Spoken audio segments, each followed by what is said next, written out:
بسم الله إن الحمد لله نحمده تعالى ونستعينه ونستغفره ونعوذ بالله من شرور أنفسنا ومن سيئات أعمالنا من يهده الله فلا مضل له ومن يضلل فلا هادي له وأشهد أن لا إله إلا الله وحده لا شريك له وأشهد أن محمدا عبده ورسوله وبعد أيها الإخوة والأخوات السلام عليكم ورحمة الله. En vérité, le titre, si vous l'aurez remarqué, il y a moyen de le mettre au masculin ou au féminin. Mais comme vous le savez, une affiche, elle est ce qu'elle est. Donc c'est petit, donc on a mis cela donc en disant le prince charmant ne viendra pas. Mais en vérité, comme vous le savez, on peut parler de ce prince ou de cette princesse, ou bien on peut jouer, faire ce jeu de mots. Il y a un message donc derrière tout cela, c'est ce qu'on va essayer, Inch'Allah, donc de voir entre nous. Car comme vous le remarquez, donc ces derniers temps, c'est une problématique assez contemporaine, subhanallah, puisqu'on a fait un tas de conférences par rapport au choix du conjoint, le mariage, et ce sont tous des sujets qui normalement, alhamdoulilah, sont traités, sont connus. Mais on remarque que même comme ça, les gens, nos jeunes, que ça soit des fois les filles ou les garçons, des fois même les parents, entrent encore dans d'autres polémiques. C'est dommage de le dire, mais à chaque fois, on est obligé de rajouter un sujet, lakin alhamdoulilah. L'apprentissage de la religion, justement, se fait de cette manière. C'est le rôle des prédicateurs. Dès qu'il y a un sujet qui ne va pas, on essaie, alhamdoulilah, de l'étudier, de voir quelle solution on pourrait donc y apporter. Si tu n'as pas taqwa Allah, tu peux aller lire 500 000 livres. Quand tu te marieras, tu ne resteras qu'un animal. Que celui qui crie, qui frappe, qui se plaint tout le temps du matin au soir.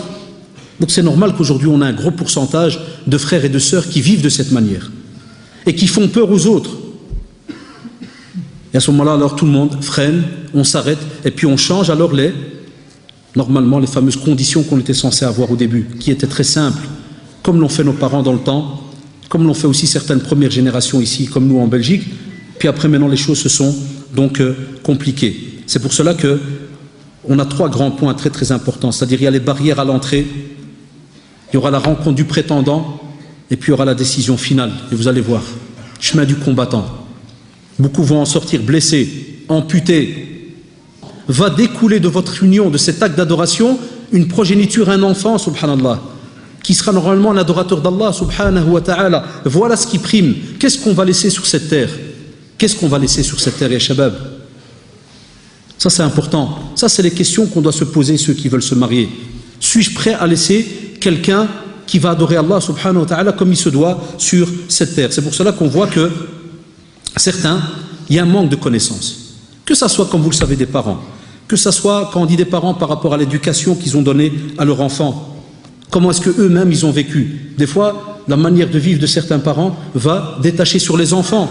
De cette manière-là, comme les enfants ont vu les choses, wallah, ils vont le ressentir au moment du mariage, au moment de la demande. Et vous le savez, si jamais une fille ou un garçon ont vu de la vie de couple beaucoup de points positifs, en général, on le voit statistiquement, il voit le mariage d'une manière beaucoup plus positive que celui qui a grandi ou celle qui a grandi dans une famille où il n'y avait que des cris, des insultes, ou un père qui est inerte comme un cadavre, il rentre du travail, puis il se couche position couchée jusqu'au matin, pas de sourire, rien du tout, ou une mère qui a toujours une tête jusque par terre. Comment cette sœur verrait le mariage? Comment ce frère verrait le mariage?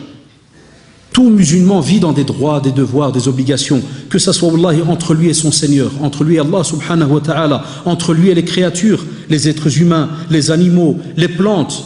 On a des droits, des devoirs et des obligations.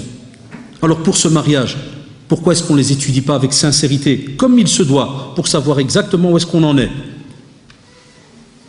Au lieu de croire, comme on le vit, que dès qu'on parle de droits, devoirs et obligations, ça devient quelque chose de négatif, de méchant, de mauvais, qui fait peur lorsqu'un couple veut commencer sa vie de couple. Tous les jeunes achètent maintenant les livres. Oui, la belle vie de couple, oh, douceur et signe d'affection et d'amour. Le type, il a vécu comme un Golgoth à la maison. Il a vécu qu'avec des cris. La sœur, la même chose. Que des cris. Et ils croient qu'ils vont apprendre le mariage une semaine avant en achetant un livre à 5 €, les signes d'affection et d'amour. Je t'aime, tu m'aimes. Ah, donc il répète, je t'aime, tu m'aimes, je t'aime, tu m'aimes. Et il croit ça, fait le lendemain, dès qu'il va la voir la première fois à la maison, il rentre, salut, je t'aime. Ah, l'autre, je t'aime moi aussi. Puis, qu'est-ce que tu vas faire le clown toute ta vie comme ça? Beaucoup de jeunes sont très propres de l'extérieur et puis de l'intérieur. Leur cœur, ils sont mauvais. Wallah, ils n'ont jamais travaillé leur cœur. Tu le trouves de l'extérieur, c'est beau, mais pas de prière. Pas de foi comme il faut. Vis n'importe comment. C'est un menteur, c'est un hypocrite. La même chose côté sœur. Et avec ce corps qui sent mauvais de l'intérieur, il veut vivre d'une manière qui sent bon. C'est-à-dire dans un acte d'adoration. Parce qu'un acte d'adoration, ça sent bon. Soit on a une mauvaise compréhension de la sunna. Ça, c'est un gros problème chez nos jeunes. Et c'est pour cela qu'ils n'arrivent pas à aller plus loin dans leur démarche de mariage. Ou bien s'ils arnaquent dès le début et que même ils arrivent quand même à se marier, après, de nouveau, comme je vous ai dit, la vérité revient directement au galop. Direct. Qu'est-ce qui se passe alors? On a des fois certains jeunes, quand tu les prends à part, tu dis voilà, ah tu veux te marier, mashallah. Comment tu vois la sœur, inshallah? Comment tu vois? Alors le frère il te fait, wallah, et moi la sœur en vérité, c'est une qui doit rester à la maison. La maison c'est important, parce que c'est dans le Coran, hein, la maison. Là ils connaissent tous le Coran.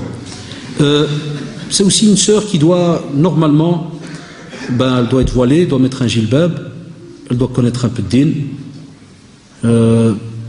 J'aime pas celle qui pose trop de questions.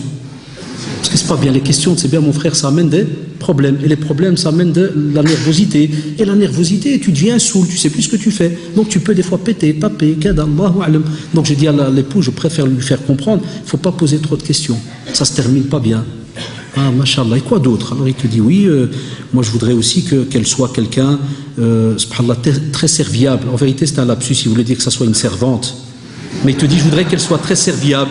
Ça veut dire, c'est le style que, par exemple, s'il est assis dans le fauteuil, c'est le rêve des fois. Hein. Le gars, il dit, oh là, tu serais assis là le soir après le boulot, t'es crevé. Et Fatima, je veux un verre d'eau. Oui, Mohamed. Il est là, il imagine la scène, alors elle court, elle vient, elle lui dépose le verre. Fatima, il manque de la glace. Oui, Mohamed. Elle court, elle part. Ça va, Mohamed? Oui. Et puis la même chose, quand tu vas alors chez la sœur, tu dis, c'est quoi ton idéal? Ah oui, ça serait quand il rentre à la maison, direct, mais direct à la seconde, il est dans la cuisine, il m'aide, il qashar tata, mashallah, le modèle prophétique. Je veux voyager, bismillah, je veux acheter, bismillah, je veux m'épanouir, bismillah. T'as le frère qui veut vraiment, oui, qu'elle reste à la maison. Le jour où il se marie, effectivement, pas aller chez ma mère, non. Pourquoi? Ça a été il y a un mois. Hein. Ah, c'est vrai. Ouais. Pas aller au magasin? Non. Pourquoi? On a acheté les courses il y a un mois. Mais il n'y a plus de... Ouais, il fallait diminuer. Hein.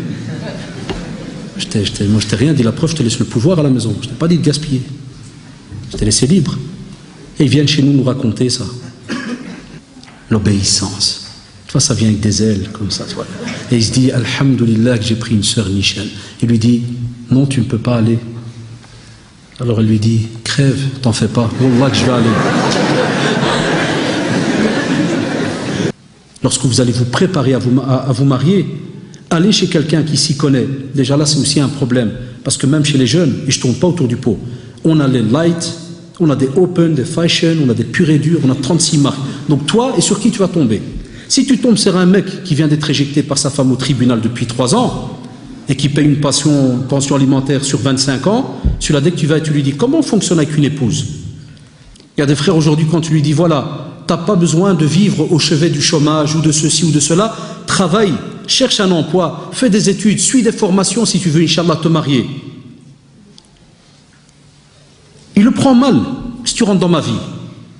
Comment ça, qu'est-ce que je rentre dans ta vie? Comment tu vas vivre une fois marié? Tu attends tout le 30 pour aller chaque fois au CPAS ou au chômage? Allah subhanahu wa ta'ala automatiquement mis la responsabilité de tout ce qu'il faut dans le couple sur le dos de l'homme. Ce n'est pas une fierté. Ce n'est pas un tashrif, c'est un taklif, c'est une responsabilité. C'est-à-dire le jour où ils ouvrent les yeux et ils veulent sortir du haram, et on en a plein parmi ces jeunes-là, et vous le savez.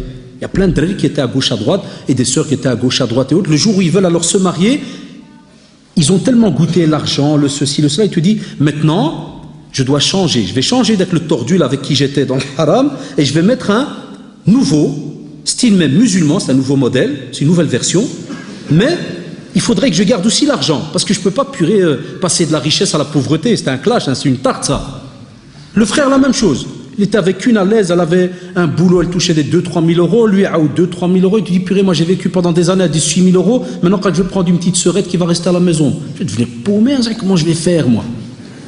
Et il y en a, Wallah, qui me l'ont dit même au bureau, parce que des fois j'ai eu des couples où tu vois le frère, il est comme ça, tu sais, ça se voit que c'est calme, c'est vraiment un lent, il est comme ça, Kada. Puis la sœur elle dit, mais monsieur, vous voyez bien, il est mort, monsieur, il est mort, regardez, il est tout le temps comme ça. Moi je veux qu'il bouge, qu'il sautille, qu'il... Des fois il y a des frères, qui y va pour une demande en mariage, et il fait l'entrevue. Alors il dit à la sœur, par exemple, il prend, parce qu'il y en a qui nous ont écoutés, mais des fois ils nous ont pas bien compris, c'est ça le problème. Il prend avec lui 22 feuilles. Il prend le stylo, salam alaikum, chère sœur, ça va. Donc le frère Haddash, il a dit dans le choix du conjoint, le CV. Donc, chère sœur, tu veux travailler, Inch'Allah? Je dois dire oui ou non? Non, mais c'est moi qui te demande, tu veux travailler ou pas? Oui. Ah, ça commence déjà mal, chère sœur. Mais c'est rien, on va. Si jamais les 5 autres tu réponds bien, Inch'Allah, il y a moyen d'arranger. Puis il avance, il descend. Puis il s'étonne qu'il n'a pas de réponse après 1 mois. Et c'est normal. Elle a changé de pays. Elle a changé d'adresse même peut-être. Elle me dit, je vais me marier avec. On n'a encore rien fait. Il m'apporte, machallah, 500 obligations, droits, devoirs, cadas, ceci, cela. Donc, chacun va s'occuper du moi. Comme un business. Il veut ce que lui, il veut. Et ça, c'est pas normal. Toujours, quand vous allez demander ce fameux époux qui est à vos yeux idéal et cette épouse qui est à vos yeux idéal, il y aura toujours un juste milieu. Il y aura des choses qu'on va devoir poncer par-ci, par-là. C'est d'office.